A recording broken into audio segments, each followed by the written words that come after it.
Hello, my name is Jamie Spurgeon, and I'm the Movement Grants Program Manager at Animal Charity Evaluators. In this video, I'm going to give an overview of what makes a good movement grants application. Firstly, I want to talk about our funding interests. For the Movement Grants Program, we're especially interested in funding organisations or projects focused on a few different areas.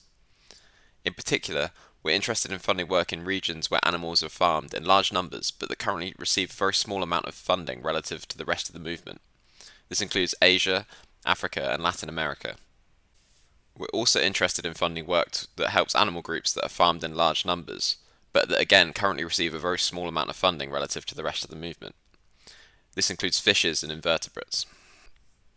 Finally, we're also particularly interested in funding the advancement of wild animal welfare.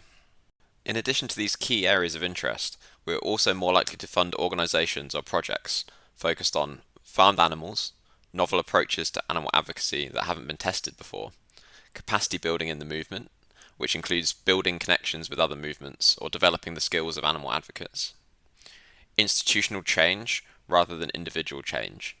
This includes institutional, legal, or corporate outreach. One thing to note is that we don't always prioritise this. We try to adapt our approach depending on the needs of the region in which we're considering an application from. And finally, we're also interested in funding newer and smaller groups as part of the Movement Grants Programme.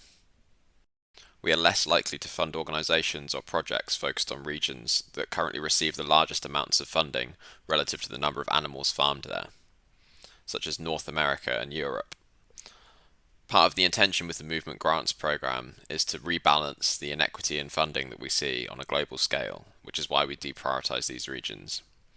If you are applying from this region, we would be particularly looking for some of the other traits I've mentioned, such as a focus on institutional work, using novel approaches, or reaching or working with underrepresented communities in the animal advocacy movement of your country. Finally, there are a few cause areas that we consider to be out of scope for movement grants. Unfortunately, we will not fund projects focused on companion animals, animals used in labs, or animals in entertainment, rescuing and rehabilitating wild animals, species conservation, or projects prioritising ecosystems over the well-being of individual animals, and direct care for animals. I'd also just like to mention that ACE can provide operational support, and we invite charities to apply for general funding in addition to project-specific funding. For more details on who we're likely to fund, please refer to our website in the bottom right. Now I want to turn more to the applications themselves and give some insights into what we're particularly looking for when reviewing applications. Broadly speaking, there are several factors that we look for during the review process. We look to understand the strategy or theory of change that guides your work. We want to see the connection between the work that you plan to carry out and the resulting outcomes that improve the lives of animals. We try to assess the impact that your work might have. We try to examine whether your plans are realistic and achievable in the specified time frame and the requested budget. We look at the region where the project is being carried out and consider the available and relevant information we have about the context of that country. This includes information like statistics about the size of animal farming there, as well as cultural indicators. We recognise, though, that we're not experts on the local contexts in which you operate, so we do our best to understand that context and trust as much as possible that you know what's best for the region in which you work. Particularly for projects that rely on a strong online presence, we look at the quality of your website and the level of engagement of your social media. We look at your organisation's finances.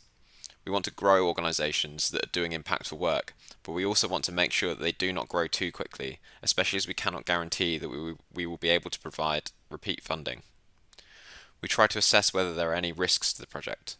For instance, could the project have unintended negative consequences for the animal advocacy movement or other social justice movements? Okay, so we've talked about our funding interests and what we're looking for in an application, but now I'm going to go through some important questions with example answers to give you an idea of how best to answer questions.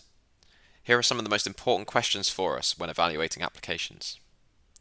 First up, what is the charity, project, or intervention for which you are seeking funding? Please describe your goals, methods, location, and target population. With this question, we are looking for an overview of the work you need funding for. This is the first long-form question, and as such will be the first question that we review in order to understand the work you are doing. We want to understand the problem you are trying to solve and how you will do that, making sure to address all of the listed factors, goals, methods, location and target population will help in giving a strong answer to this question. If you are applying for general funding, you can use this question to give a brief summary of each of your programs. Let's now take a look at an example from last round's applications. In this answer, Cellular Agriculture Australia firstly addresses the problem they wish to solve, followed by clearly defined goals, objectives, methods, activities, and target audience. This allows us to envisage exactly how the grant will be used and how it will help achieve their desired outcomes. Like CAA, we recommend including as much relevant information as possible so we can accurately assess whether your plans are realistic and achievable in the specified timeframe and requested budget. Another thing CAA has done well is the format of their answer. It's clearly laid out and easy to follow. You want to make it as easy to understand as possible to ensure that we can fully grasp what you are proposing.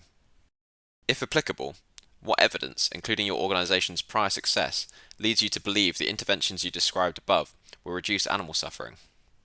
Here, we are looking to develop a deeper understanding of your strategy and reasoning for the work you are doing. We want to understand the causal link between the work you are carrying out and the eventual impact.